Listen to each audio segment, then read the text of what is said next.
আজকে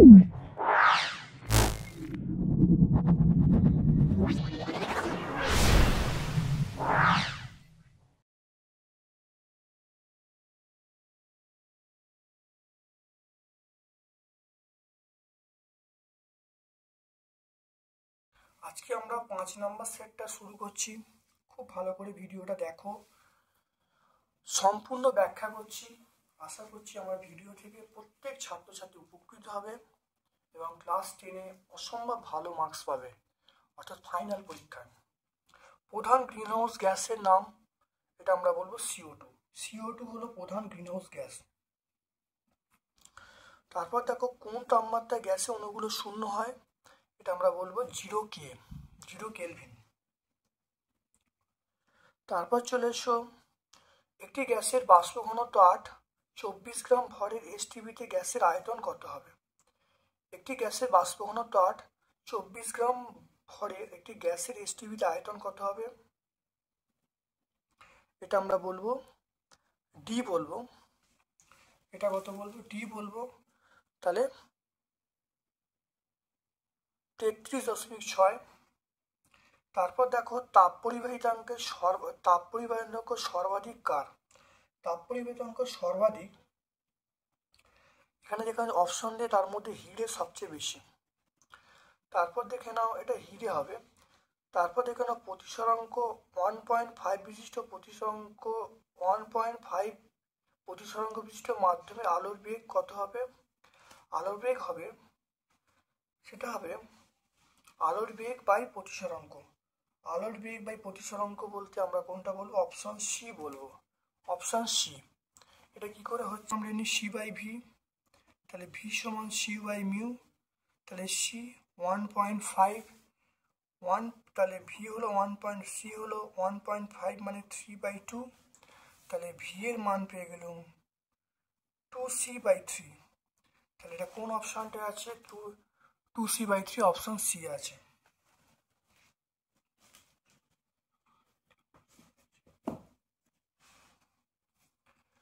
তারপর দেখো বক্রতা বৃদ্ধিতে, যেখানে বক্রতা বৃদ্ধিতে গুলি দর্পণের ফোকাস দূরত্ব কি হবে?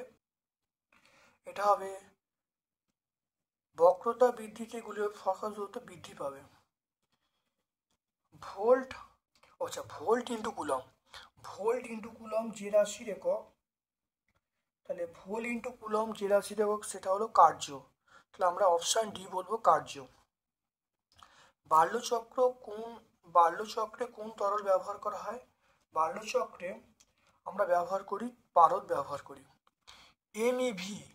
এমইভি কত নিউক্লিয়ার শক্তি? এমইভি মানে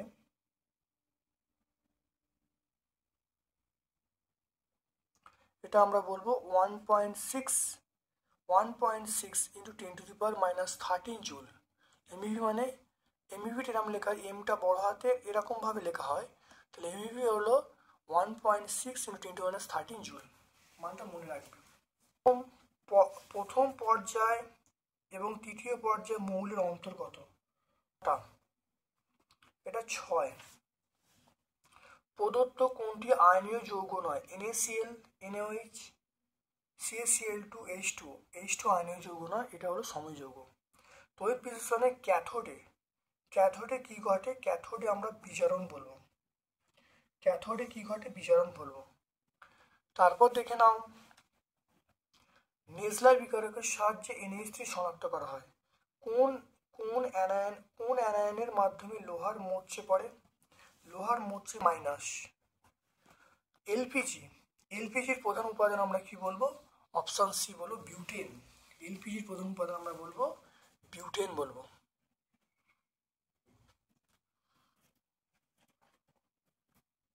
তারপর দেখো 2.1, বায়ুমণ্ডলে কোন স্তরকে ক্রমহ্রাসমান উষ্ণতা স্তর বলা হয়?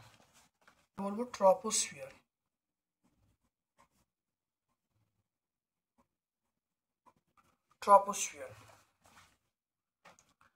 তারপরে দেখো বায়ুমণ্ডলের শীতলতম অঞ্চলটির নাম। বায়ুমণ্ডলের শীতলতম অঞ্চল আমরা বলবো স্ট্র্যাটোস্ফিয়ার। আমরা বলবো স্ট্র্যাটোস্ফিয়ার।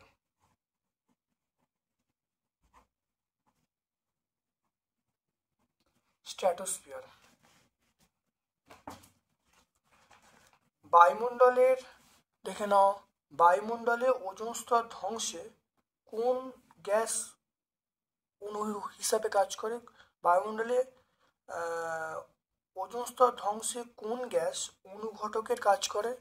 এটা হলো সিএফসি থেকে নির্গত, আমরা বলবো Ca2। ক্লোরোফ্লোরোকার্বন মেন উপাদান হলো সিএফসি, সেখান থেকে সৃষ্টি হয় Ca2। তারপর দেখো চার্লস সূত্রে দেখে নাও, চার্লস সূত্রে ভিটি লেখচিত্রের প্রকৃতি কেমন?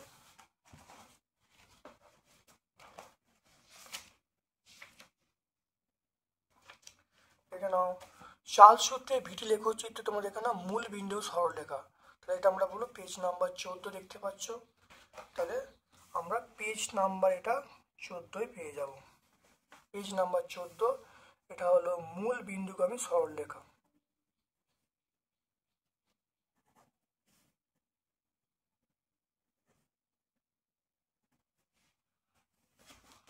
তারপরে দেখে নাও কত কত কত কেলভিন তাপমাত্রায় আদর্শ গ্যাসের চাপ শূন্য হয়? এটা আমরা বলবো 0 কে।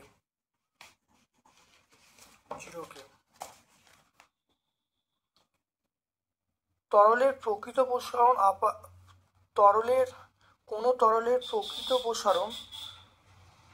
কোনো তরলের প্রকৃত প্রসারণ তরলটি যে পাত্রে রাখা হয় তার উপর নির্ভর করে। এটা আমরা মিথ্যা বলবো, মিথ্যা, তার উপর নির্ভর করে না, এটা মিথ্যা বলবো। 2.5 মিথ্যা হবে। তারপর দেখো অথবার প্রশ্ন আছে, আদর্শ কুপরিবাহী তাপ পরিবাহিতাঙ্কের মান কত হয়? আদর্শ কুপরিবাহী তাপ পরিবাহী মান। তারপর দেখো তরলের প্রকৃত প্রসারণ গুণাঙ্ক তরলের পাত্রের উপর প্রসারণ নির্ভর করে। এটা মিথ্যা হবে। এই উত্তরটা আমরা বলবো 2.4। তারপর দেখো কত তাপমাত্রায়, দেখে নাও কত তাপমাত্রায় আদর্শ চাপ শূন্য হয়? এটা আমরা 2.4 বলবো। 2.4, এটা মিথ্যা হবে। আদর্শ পরিবাহী তাপ পরিবাহিতাঙ্কের মান কত হবে? আদর্শ পরিবাহী তাপ পরিবাহিতাঙ্কের মান, এটা আমরা অথবা বলবো, এটা হলো অসীম হবে। আদর্শ কুপরিবাহী তাপ পরিবাহিতাঙ্কের মান আমরা অসীম বলবো। ঠিক আছে, তাহলে হয়ে গেল। তারপর দেখো 2.6, একটি উভোত্তল লেন্সের ফোকাসে বিন্দু উৎস রাখা হলে আলোক রশ্মির মধ্যে প্রতিসরণ প্রকৃতি কেমন হয়? একটি উভোত্তল লেন্সের ফোকাসে বিন্দু উৎস রাখা হলে প্রতিসরণের পর প্রকৃতি কেমন হবে? সৎ হবে, বিবর্ধিত হবে, আর অবশিষ্ট হবে। সৎ, বিবর্ধিত এবং অবশিষ্ট হবে। সৎ হবে, বিবর্ধিত, অবশিষ্ট হবে। তারপর দেখে নাও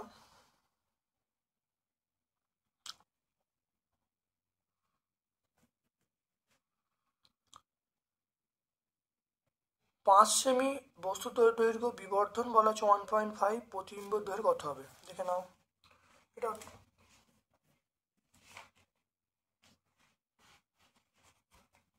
2.9, তাই 2.7 উত্তরটা দেখে নাও। সেটা হলো, তাহলে আমরা জানি m সমান v/u। এখানে দেখো m এর মান বলা আছে, m এর মান 1.5, v এর মান চাইছে, u এর মান কত বলা আছে? u এর মান 5 বলা আছে। তাহলে v এর মান পেয়ে গেলাম এখান থেকে, v এর মান হলো 7.5 সেন্টিমিটার। তাহলে অ্যান্সার হলো কত? 7.5 সেন্টিমিটার। তারপর দেখো 2.8, আদর্শ ভোল্টামিটারের রোধ কত? আদর্শ ভোল্টের রোধ হলো অসীম। আমরা কি বলবো? এটা অসীম বলবো। 2.8 এর অ্যান্সারটা আমরা বলবো অসীম। তাহলে 2.1 উত্তর হবে ট্রপোস্ফিয়ার। 2.2 স্ট্র্যাটোস্ফিয়ার, এর অথবাটা Cl2, উৎস হলো সিএফসি থেকে। তারপর 2.3 এটা হলো মূল সরলরেখা, পেজ নাম্বার 14 পাবে। 2.4 0 কেলভিন। 2.5 মিথ্যা হবে অথবা প্রশ্নটা যেটা অসীম হবে। 2.6 যেটা সেটা শর্ট বিবর্তিত অবশিষ্ট হবে। 2.7 উত্তরটা হবে 7.5 হবে। আর 2.8 অ্যান্সারটা হবে আমরা কি বলবো, অসীম বলবো। আর 2.9 আবিষ্ট তড়িৎচুম্বক বলে অভিমুখ কোন সূত্র যা জানা যায়, এটা আমরা বলবো লেঞ্জের সূত্র থেকে। 2.9 আমরা বলবো লেঞ্জের সূত্র থেকে, লেঞ্জের সূত্র থেকে আমরা জানতে পারি। তারপর 2.10 সেটা হলো কোন তেজস্ক্রিয় রশ্মির নির্গমন হলে পরমাণু ক্রমাঙ্ক একই থাকে, এটা গামা রশ্মি। গামা রশ্মি যদি নির্গত হয় তাহলে আমরা কি বলবো, তাহলে গামা রশ্মি নির্গত হলে কোনো চেঞ্জ হবে না, তাহলে অ্যান্সার হবে গামা রশ্মি। তারপর দেখো অথবা প্রশ্ন আছে নিউক্লিয়ার রিঅ্যাক্টরে কোন শক্তি। নিউক্লিয়ার রিঅ্যাক্টরে আমরা বলবো এটা হলো, নিউক্লিয়ার রিঅ্যাক্টরে আমরা বলবো রাসায়নিক শক্তি,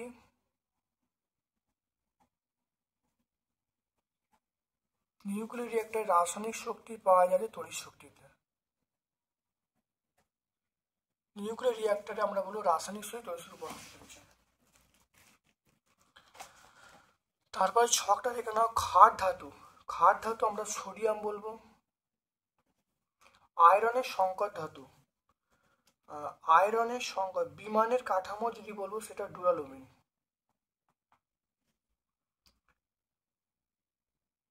নিকটোজেন, আচ্ছা আয়রনের সংকর ধাতু আমরা ইনভার বলবো। হ্যাঁ যাও, নিকটোজেন, তাই নিকটোজেন আমরা কি বলবো, নিকটোজেন আমরা বলবো নাইট্রোজেন বলবো। তাহলে ক্ষার ধাতু সোডিয়াম, আয়রনের সংকর ধাতু আমরা বলবো আয়রন, যেটা হলো ইনভার বলবো। নিকটোজেন, নিকটোজেন আমরা বলবো, নিকটোজেন আমরা বলবো নাইট্রোজেন বলবো। আর বিময়ের কাঠামো বলবো ডুরালুমিন। তারপর দেখো 2.12 একটি ধাতব মৌল এম এর আয়নীয় যৌগ MCl3, এম যৌগের জড়তা 3 হবে। এর অ্যান্সার আমি এখানে লিখলাম 3। জলের তড়িৎ বিশ্লেষণে অ্যানোডে, জলের তড়িৎ বিশ্লেষণে অ্যানোডে 10 ml অক্সিজেন পেতে কত ক্যাথোড এ অক্সিজেন প্রয়োজন। তড়িৎ বিশ্লেষণে অ্যানোডে 10 ml অক্সিজেন, তাহলে অ্যানোডে 10 ml অক্সিজেন, এটা অ্যানোড। আর ক্যাথোডে, তাহলে ক্যাথোডে কত হবে দেখে নাও।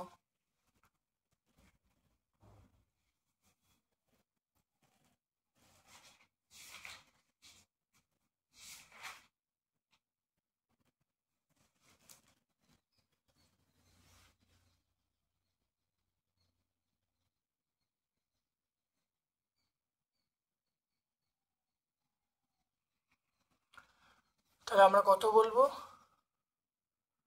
20 ml বলবো। 20 ml ক্যাথোডে কি উৎপন্ন, হাইড্রোজেন কত উৎপন্ন হবে, 20 ml। এটা কি করে হচ্ছে একটু দেখে নাও। আমরা জানি H2 প্লাস O2 সমান H2O, তাহলে এখানে 2 দেওয়া হলো, তাহলে এখানে দেখো 2 দেওয়া হলো, তাহলে দেখো এখানে দেখো অক্সিজেন দেখো যদি 10 হয় তাহলে হাইড্রোজেন কত হবে, এটা দ্বিগুণ হবে, তাহলে সেই জন্য আমরা 20 বলবো।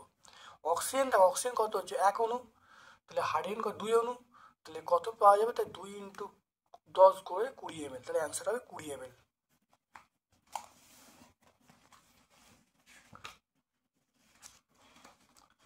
তারপর দেখো গোল্ড প্লেটিং, গোল্ড প্লেটিং এর সময় অ্যানোড হিসাবে আমরা কি ব্যবহার করব, আমরা ব্যবহার করব গোল্ড।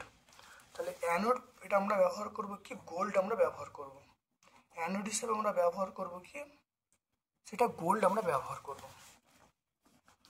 তারপর দেখো তড়িৎ বিশ্লেষণ, তড়িৎ বিশ্লেষণ ভৌত পরিবর্তন না রাসায়নিক পরিবর্তন, এটা অবশ্যই 2.14 এটা বলবো রাসায়নিক পরিবর্তন। রাসায়নিক পরিবর্তন, তড়িৎ বিশ্লেষণ আমরা বলবো এটা আমরা বলবো রাসায়নিক পরিবর্তন। হাইড্রোক্লোরিক সিক্ত কাঁচদণ্ড কোন গ্যাসের সংস্পর্শে এলে সাদা ধোঁয়া সৃষ্টি হয়? এটা এখানে উত্তর করছে এটা অ্যামোনিয়া, NH3। এটা বলবো অবশ্যই এটা এটা এটা অ্যামোনিয়া বলবো। তারপর দেখো ইউরিয়া তৈরির যে দ্রব্যগুলো কি কি লাগবে, ইউরিয়া তৈরির দ্রব্যগুলো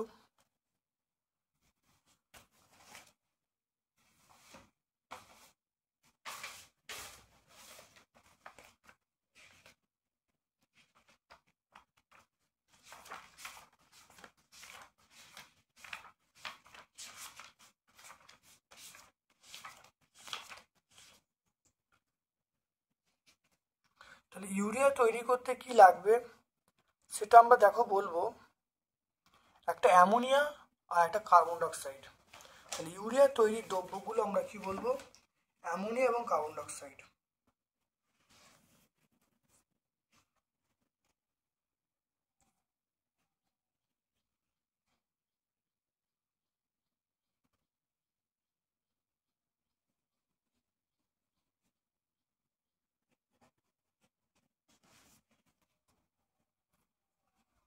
এর অথবার প্রশ্ন হলো অ্যামোনিয়া এবং কার্বন ডাইঅক্সাইড।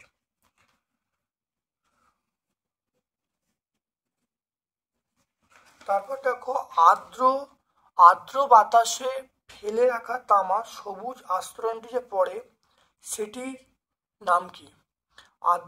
আর্দ্র বাতাসে ফেলে রাখা তামার উপর যে সবুজ আস্তরণ পড়ে সেটির মানে সেটির রাসায়নিক নাম কি?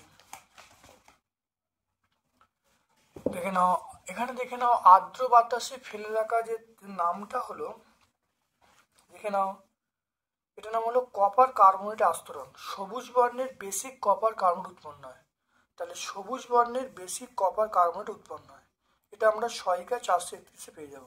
তাহলে অ্যান্সার হবে সবুজ বর্ণের বেসিক কপার কার্বনেট, এটা 431 পেজে পেয়ে যাব।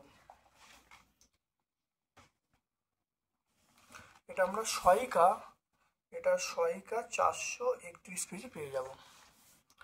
CH3 CH2 CHO, CH3 CH2 CHO, CH3 CH2 CHO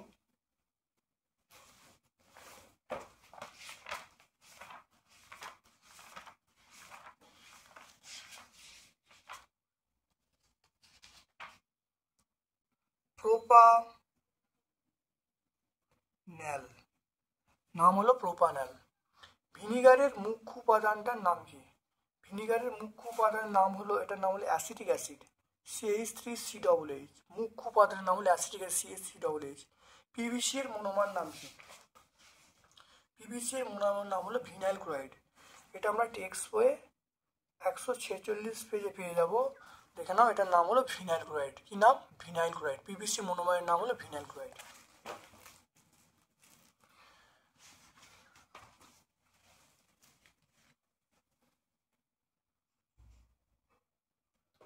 এরপরে দেখো চলে আসছে বিভাগ গ। শক্তির উৎস হিসাবে মিথেন হাইড্রেটকে গুরুত্বপূর্ণ মনে করা হচ্ছে কেন?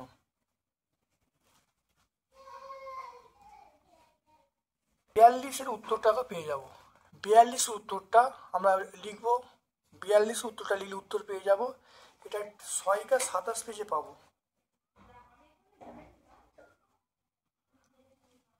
সহায়িকা 27 পেজে পাবো। একটি গ্যাসের আয়তন 200 সিসি, চাপ হ্রাস করে প্রাথমিক চাপের অর্ধেক করলে আয়তন কত হবে? দেখে নাও 200 সিসি মানে V1 200 সিসি। P2টা বলছে অর্ধেক করা হচ্ছে, তাহলে P1/2 প্রাথমিকের অর্ধেক করা হচ্ছে। তো দেখে নাও চাপ উষ্ণতা স্থির, তাহলে P1 সমান আমরা বলবো P2 তাহলে এখানে দেখো P1 রইল। V1টা কি বলা আছে? V1টা 200 সিসি বলা আছে, আর P2টা বলা আছে P1/2, তাহলে V2টা বার হবে। তাহলে করলে দেখো P1 কেটে গেল, তাহলে এখানে V2-র মানটা আমরা পেয়ে গেলাম 400। তাহলে অতএব অন্তিম আয়তন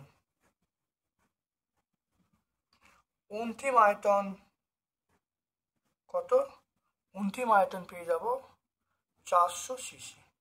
তাহলে অন্তিম আয়তন আমরা পেয়ে যাব 400 সিসি, আনসার পেয়ে গেলাম।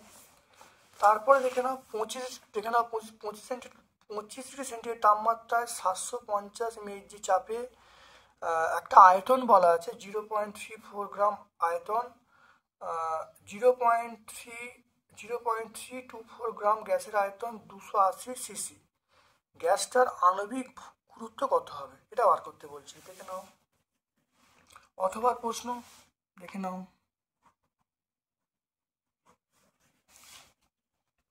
তাহলে টি এর মান বলা আছে 25 ডিগ্রি সেন্টিগ্রেড। তাহলে 25 প্লাস 273 এটা যোগ করলে তাহলে আমরা বলবো 297 কেলভিন বলবো, টি এর মান পেয়ে গেলাম। তারপরে দেখে নাও এখানে পি এর মান বলা হচ্ছে 750 মিমি এইচজি। 750 মিমি এইচজি মানে আমরা বলবো 750/760 এত আমরা এটিএম বলবো। তাহলে কত বলবো? 75/60 বলবো। তাহলে 75/60 হয়ে গেল। তারপর দেখে নাও ডব্লুর মানটা বলা আছে 0.324 এত গ্রাম, আর ভি এখানে বলা আছে 280 সিসি। ভি বলা আছে 280 সিসি।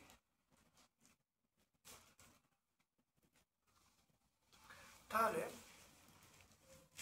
সিসি কে লিটারে করতে হবে,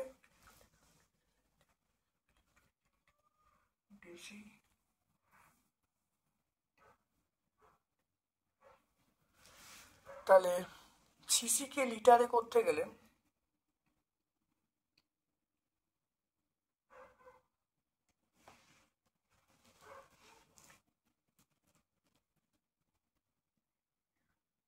কত হবে? তাহলে ভি সমান তাহলে 280/1000 করব, এত লিটার হয়ে যাবে। তাহলে আমরা জানি পিভি ইকুয়াল টু এনআরটি, তাহলে এখান থেকে পিভি ইকুয়াল টু এন মানে ডব্লিউ/এম আরটি। তাহলে এখানে এম এর মান কি পেয়ে গেলাম? WRT/পিভি। ডব্লুর মান কত? ডব্লুর মান পেয়ে গেলাম 0.324, ডব্লুর মান 0.034 ইন্টু আর এর মান 0.0832, এটা আর এর মান। টি এর মান বলা আছে 297। পি এর মান বলা আছে 75/, এটা আমরা বলবো 75/76। পি এর মান আমরা বলবো 75/76। আর ভি এর মান কত? ভি এর মান এটা কাটাকুটি করলে কত? শূন্যগুলো কেটে গেলে তাহলে 28/100 লিটার। তাহলে 28/100টা করবো 28/100 করবো।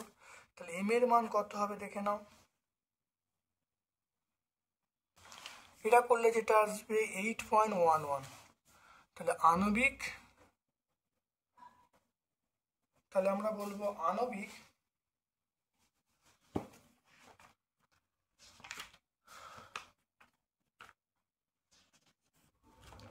তাহলে আণবিক গুরুত্ব, গ্যাসটার আণবিক গুরুত্ব যেটা হবে 8.11 এত গ্রাম পার মোল।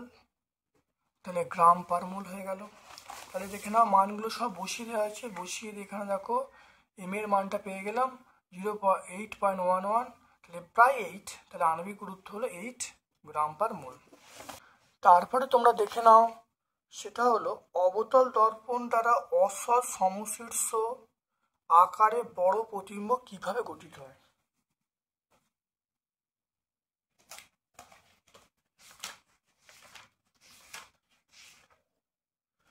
দেখে নাও এই দেখো অবতল দর্পণ দ্বারা, দেখে নাও অবতল দর্পণ দ্বারা অসৎ প্রতিবিম্ব গঠন ভালো দেখে নাও। দেখে নাও, অবতল দর্পণ দ্বারা অসৎ প্রতিবিম্ব গঠন ভালো করে দেখে নাও, খুব ভালো করে দেখে নাও। ছবিটা আঁকবে, ব্যাখ্যা করে দেবে। আর প্রতিবিম্বটা কেমন হবে? অসৎ হবে, বিবর্ধিত হবে, সমশীর্ষ হবে। এটা 40-41 পেজে পাবো, পেজ নাম্বার 40-41। তারপর দেখো প্রতিসরাঙ্কের মান কোন কোন বিষয়ের উপর নির্ভর করে।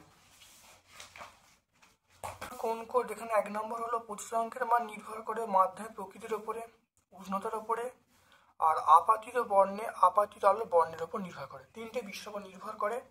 এটা আমরা টেক্সট পেজ নাম্বার 6 পেজে পাবো। তাই এটা 6 পেজে আমরা পাবো। তারপর এটা 200 পেজ, 220 ভোল্ট 60 ওয়াট এবং 110 ভোল্ট 60 ওয়াট বাতি রোধের অনুপাত বার করতে বলেছে। দেখে নাও, আমরা জানি পি সমান ভি স্কোয়ার হয়। প্রথম ক্ষেত্রে লিখবো পি ওয়ান সমান ভি ওয়ান স্কোয়ার ওয়ান, দ্বিতীয় ক্ষেত্রে পি টু সমান ভি2 স্কোয়ার বাই আর2। যেহেতু প্রত্যেকের এটা সমান, ক্ষমতা সমান, তাহলে পি ওয়ান সমান পি2। তাহলে এখান থেকে দেখো ভি ওয়ান আর ভি2-র মান বসানো হয়েছে, তাহলে আর1 বাই আর2-র মান পেয়ে গেলাম কত? দেখো 4/1। তাহলে আর1:আর2 আমরা পেয়ে গেলাম 4:1।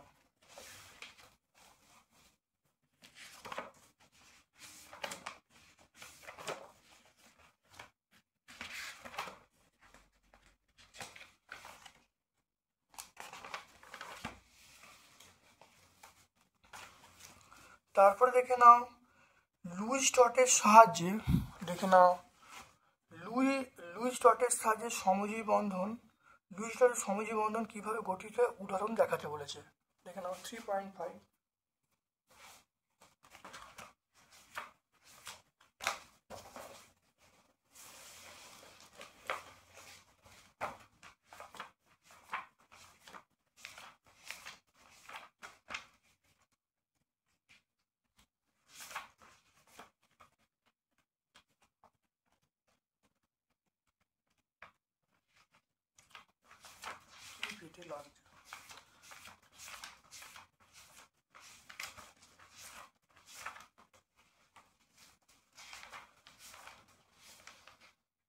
দেখে নাও সমজীবী বন্ধন লুইস ডট আমরা বলেছি হাইড্রোজেন। ভালো করে হাইড্রোজেনটা লিখে দেবে। দেখে নাও, তাহলে হাইড্রোজেনটা লিখে দেবে, সমজীবী বন্ধনে লুইস ডট হাইড্রোজেনের গঠনটা লিখে দেবে, অ্যান্সার পেয়ে যাব। এটা আমরা 107 পেজে পাবো। এটা 107, টেক্সট বই 107-এ পাবো। তারপর দেখো সোডিয়াম ক্লোরাইড, দেখে নাও সোডিয়াম ক্লোরাইডের বন্ধন Na.Cl দ্বারা প্রকাশ করা যায় না কেন?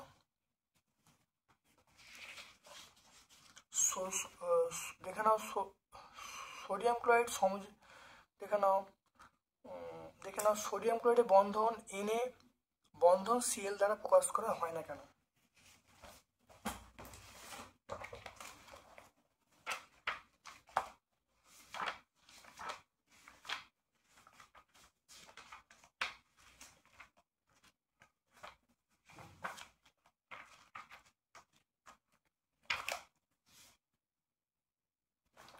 এটা আমরা সহায়িকায় দেখো পেয়ে যাব। দেখে নাও সহায়িকা আমরা 321 পেজে পেয়ে যাব। সহায়িকা আমরা পাবো 321 পেজে।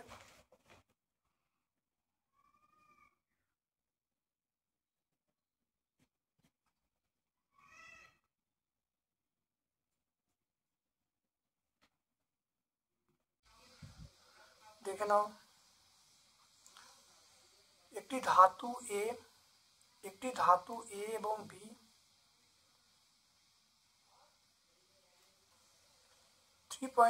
একটি ধাতু এ বি সি তড়িৎ ঋণাত্মক মৌল এ বি এবং বি সি তড়িৎ চিহ্ন সমজীবী বলতে বলছে, কারণ ব্যাখ্যা করতে বলছে। দেখে নাও একই প্রশ্ন, তার উত্তর দেখে নাও। উত্তরটা এখানে আছে, খুব ভালো করে দেখে নাও, কারণ ব্যাখ্যা করা আছে। তো এটা আমরা সহায়িকায় 385-তে পাবো। তারপর দেখো কিপ যন্ত্রে প্রস্তুত করা যায় একটি গ্যাসের নাম এবং গ্যাসটির প্রস্তুতির বিক্রিয়ার সমিত সমীকরণ লিখতে বলছে। এটা আমরা টেক্সট বই 122 পেজে পাবো।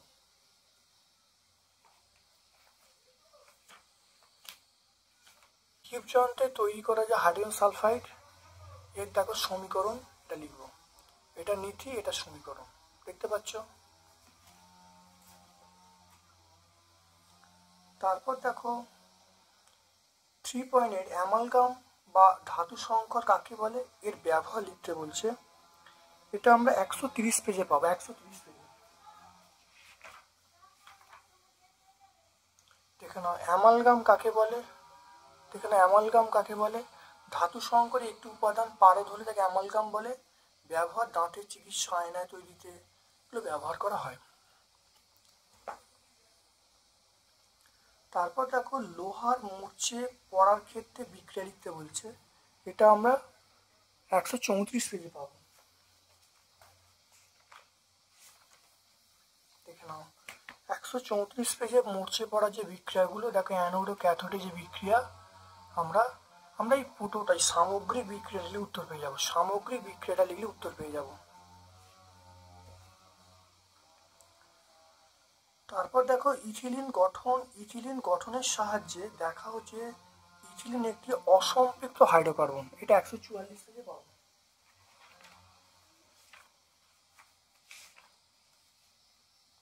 তাহলে ইথিলিন একটা অসম্পৃক্ত হাইড্রোকার্বন, দেখে নাও। আমরা এই ব্রোমিন জলের বিক্রিয়া লিখবো, ব্রোমিন জলের বিক্রিয়া লিখবো, এটা লিখবো।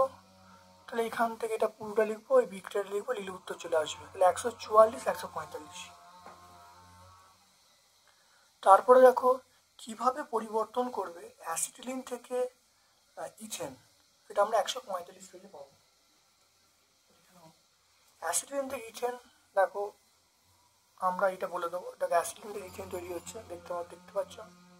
আমরা যেহেতু এটা একটা পরিবর্তন বলা আছে, আমাদের ল্যাঙ্গুয়েজটা লিখতে হবে না, আমরা এইখানে হাইড্রোজেন বিক্রিয়া লিখবো, আর এখানে তাপমাত্রা 200 ডিগ্রি সেন্টিগ্রেড লিখে দেবো, আর পিটি অনুঘটক লিখে দেবো, লিখলে উত্তর হয়ে যাবে। এটা 145 পেজে আমরা পাবো। দেখে নাও পেজ নাম্বার 14 এবং পেজ নাম্বার 15, দেখো উত্তরটা আছে পেজ নাম্বার 14, পেজ নাম্বার 15।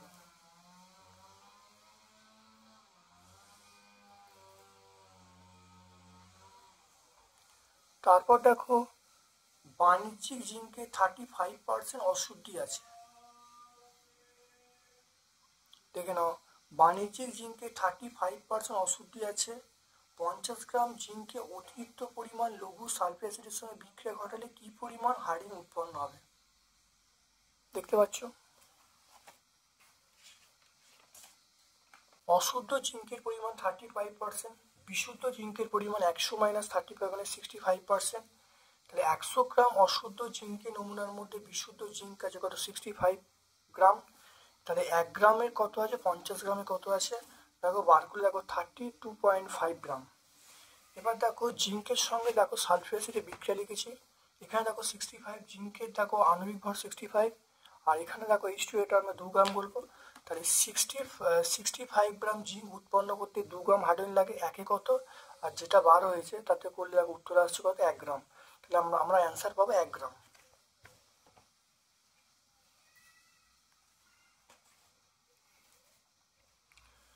তারপরে দেখে নাও একটা অথবা একটা অঙ্ক আছে, তারপরে একটা অঙ্ক দেখে নাও 4 পয়েন্ট, তারপরে একটা অঙ্ক আছে, দেখো অথবা একটা অঙ্ক আছে, সালফিক অ্যাসিড এবং সোডিয়াম হাইড্রোক্সাইডের বিক্রিয়া, রাসায়নিক বিক্রিয়াটা বলা আছে। 4.9 গ্রাম সালফিক অ্যাসিডের সঙ্গে সম্পূর্ণরূপে বিক্রিয়া করে কত গ্রাম সোডিয়াম হাইড্রোক্সাইড প্রয়োজন হবে।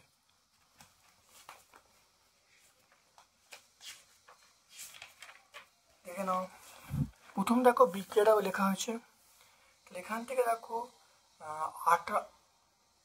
98 গ্রাম H2SO4 সঙ্গে 80 গ্রাম, দেখো এইটা কত, 98 গ্রাম। তাহলে 98 গ্রাম H2SO4 সঙ্গে বিক্রিয়া করে 80 গ্রাম NaOH, একে কত আর 4.9 কত করলে কত, উত্তর চলে আসবে 4 গ্রাম। তাহলে দেখো 98 গ্রাম, এখানে দেখো এটা কত, 98। তাহলে দেখো 98 গ্রাম H2SO4 সঙ্গে বিক্রিয়া করে কত, 80 গ্রাম NaOH, একে কত আর 4.9 বার করলে আমরা পেয়ে যাবো 4 গ্রাম NaOH।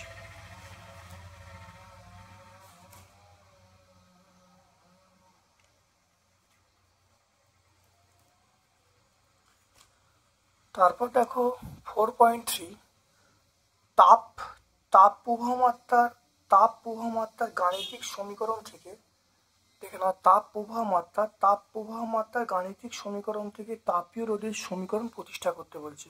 এটা আমরা টেক্সট বই আমাদের যে বইটা সেটা হলো পেজ নাম্বার 33-এ পাবো।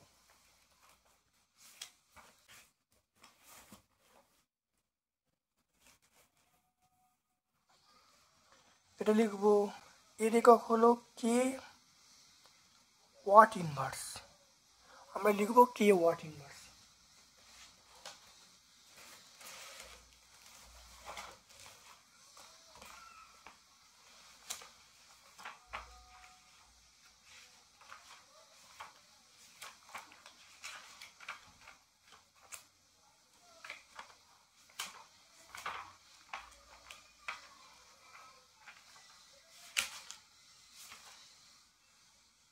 দেখো তাপীয় রোধের একক আমরা দেখে নাও কে ওয়াট ইনভার্স।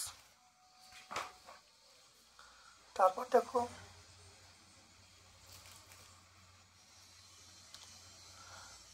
দেখো তাপ প্রয়োগে তরলের আয়তন প্রসারণের উদাহরণ দিতে বলছে। তাপ প্রয়োগে তরলের আয়তন প্রসারণের উদাহরণ, উদাহরণ বলতে কোনো পারদকে উত্তপ্ত করা, বলবে পারদকে উত্তপ্ত করা।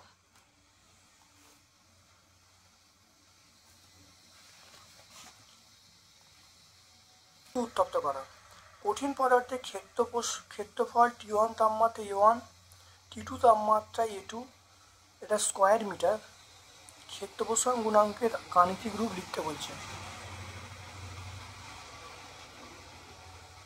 এটি কঠিন পদার্থের T1 কেলভিন তাপমাত্রায় ক্ষেত্রফল A1, T2 তাপমাত্রায় ক্ষেত্রফল আমরা বলা আছে A2। ক্ষেত্র প্রসারণ গুণাঙ্ক রাশিমালা লিখতে বলছে এবং তার একক লিখতে বলছে। এখানেও আমরা বলবো বিটা মানে ক্ষেত্র প্রসারণ গুণাঙ্ক, তাহলে বিটা মানে A2/A1, A2 - A1/A1, T2 - T1। এটা আমরা লিখবো, একক আমরা বলবো K⁻⁻1। তারপর দেখো 4.4 বায়ুতে, দেখে নাও বায়ুতে আলোর বেগ বলা আছে, হিরের মধ্যে আলোর বেগ বলা আছে, হিরকের প্রতিসরণ কত হবে। দেখে নাও আমরা জানি মিউ সমান C/V, সি এর মান ভি এর মান দেখো বসিয়ে দিয়েছি, দেখো ক্যালকুলেশন করলে মিউ এর মান 2.4, তাহলে হিরকের প্রতিসরাঙ্ক পেয়ে গেলাম 2.4। সি মানে শূন্য মাধ্যম আলোর বেগ, ভি মানে ওই মাধ্যম মানে হিরের মধ্যে আলোর বেগ, দুটোকে বাই করা হয়েছে, মানটা বসিয়ে উত্তর পেয়ে গেছে 2.4।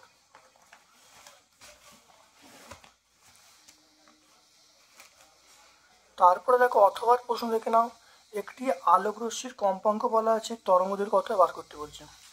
দেখো আলোক রশ্মির কম্পাঙ্ক বলা আছে 3 × 10⁻17 হার্জ। আমরা যদি সি সমান এল ল্যামডা, তাহলে ল্যামডা সমান C/m। সি মানে আমরা জানি আলোর বেগ, শূন্য মাধ্যম আলোর বেগ 3 × 10⁸, মানটা বসিয়ে দিয়েছি, তাহলে বসিয়ে দেখো আমরা পেয়ে গেছি, এখানে দেখো এখানে মানটা বসিয়ে দিলাম, তাহলে এন এর মান দেখো 3 × 10⁻17, তাহলে ল্যামডার মান পেয়ে গেলাম 10⁻⁹ মিটার। অর্থাৎ ল্যামডা মানে হলো যে তরঙ্গ দৈর্ঘ্য, তাহলে দেখা তরঙ্গ দৈর্ঘ্যের মান হলো 10⁻⁹ মিটার। তারপরে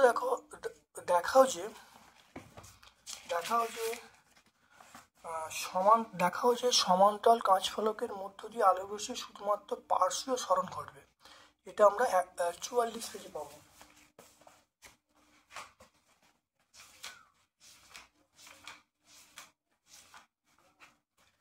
দেখে নাও 44 পেজে আমরা এই উত্তরটা বলে দেবো। ছবিটা আঁকবো, ছবিটা প্রথম আঁকতে হবে, এঁকে এই লেখাটা আমরা বলে দেবো। আমরা জানি থেকে শুরু করে একটু সরে যাবে পর্যন্ত লিখলে উত্তর হয়ে যাবে।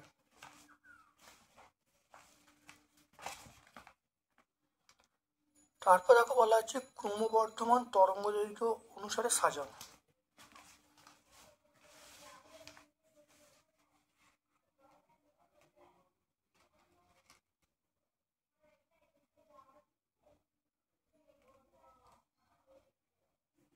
তাহলে সবচেয়ে কম হলো গামা রশ্মি, প্রথমে গামা,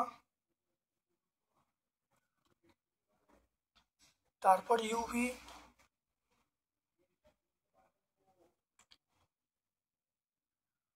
তারপরে দৃশ্যমান, তারপরে মাইক্রোওয়েভ।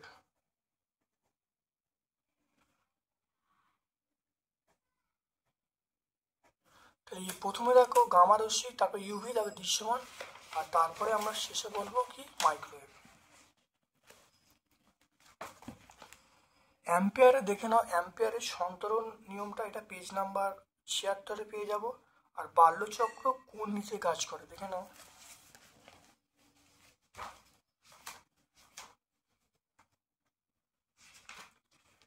তাহলে অ্যাম্পিয়ারের সন্তরণ নিয়ম দেখো পেজ নাম্বার 76-এ পেয়ে যাব। আর বাল্যচক্র কাজ করে দেখো ফ্লেমিংয়ের বামহস্ত নিয়ম অনুসারে, এটা পেজ নাম্বার 78-এ পাবো। এটা পেজ নাম্বার 78-এ পাবো।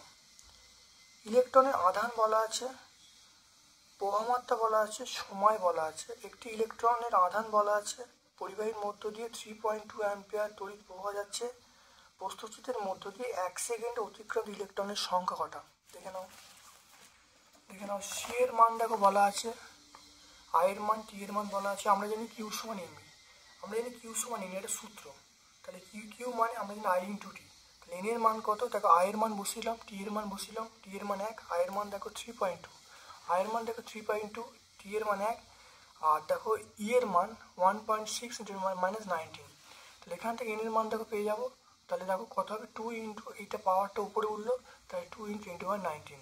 তাহলে ইলেকট্রনের সংখ্যা কত, 2 ইন্টু 10⁻19।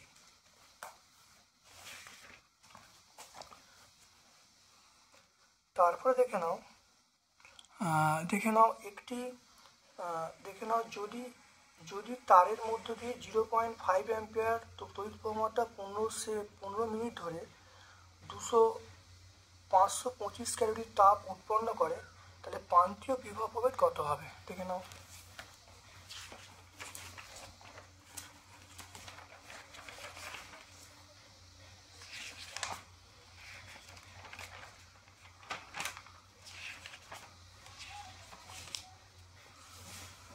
দেখে নাও আই এর মান বলা আছে, দেখো আই এর মান 0.5, টি এর মান 15 মিনিট মানে 15 ইন্টু 60 সেকেন্ড, এইচ এর মান 525 ক্যালোরি। এইচ সমান আমরা I square R T by J. এখানে দেখো আর এর মানটা আমরা বার করে, এখানে আর এর মানটা বার করে ফেলেছি, আর এর মান কত 6.8। তারপর দেখো তারের রোধ আমরা জানি, তারের রোধ এটা তাহলে এটা হয়ে গেল। তাহলে আমরা জানি দেখো না ভীষণ আইআর করবো, আয়ের মান বলা আছে, আর এর মান বার করে, তাহলে ভীষণ আইআর করলে আমরা উত্তর পেয়ে যাবো তারের প্রান্তীয় বিভব কত 3.4। তাহলে অ্যান্সার পেয়ে গেলাম 3.4 ভোল্ট প্রান্তীয় বিভব।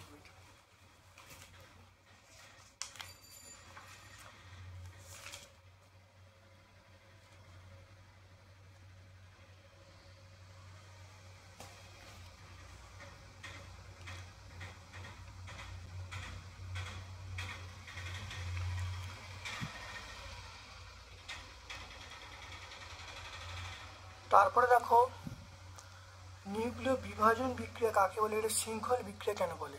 নিউক্লিয় বিভাজন বিক্রিয়া কাকে বলে, একে শৃঙ্খল বিক্রিয়া কেন বলে।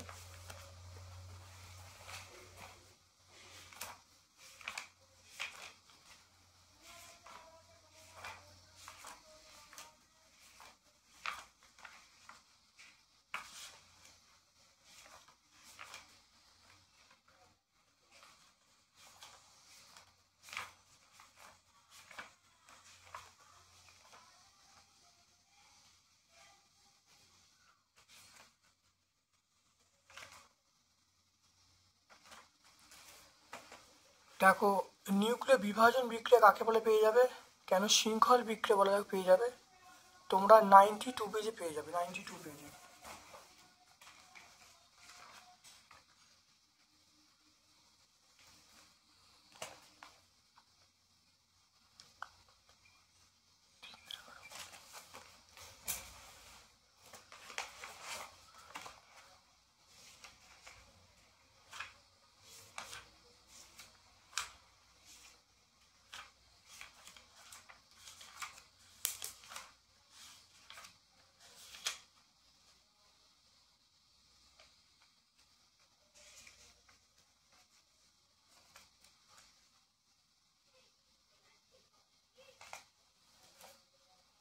দেখে নাও পরের প্রশ্নের উত্তরটা দেখে নাও, এই উত্তরটা ভালো দেখে নাও, পরের প্রশ্নের উত্তরটা তোমরা দেখে নাও। 4.9 এর উত্তরটা তোমরা দেখে নাও, 4.9 উত্তরটা তুমি 11 প্রশ্ন উত্তরটা পেয়ে যাবে, 11 প্রশ্ন উত্তরটা পুরো পেয়ে যাবে, পেজ নাম্বার 361।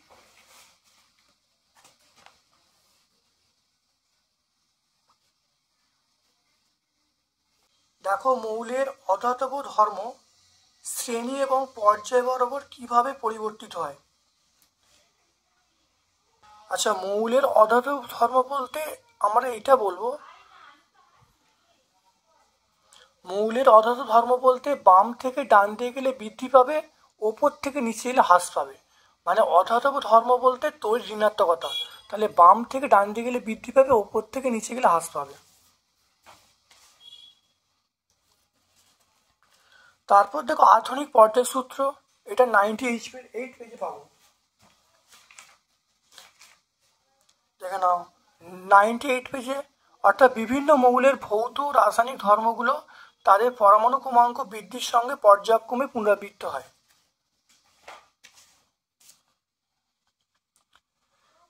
ফোর 4.10, এটা তড়িৎ বিশ্লেষণের সাহায্যে অ্যালুমিনিয়াম ধাতু নিষ্কাশনে ক্যাথোড ও অ্যানোড রূপে কী কী ব্যবহার করা যায়, ক্যাথোড তড়িৎদ্বারের বিক্রিয়াটা লিখতে বলছে।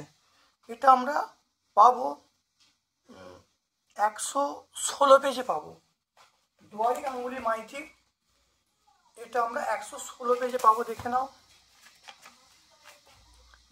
116 পেজে বিক্রিয়াটা আমরা লিখবো, দেখে নাও। তাহলে কপারের দেখে নাও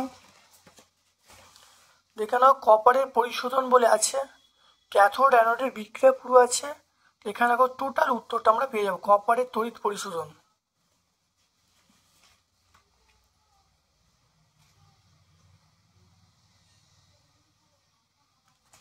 তারপরে দেখো অসওয়াল্ড পদ্ধতিতে নাইট্রিক অ্যাসিড প্রস্তুতির শর্তাবলীর সমীকরণ লিখতে বলছে।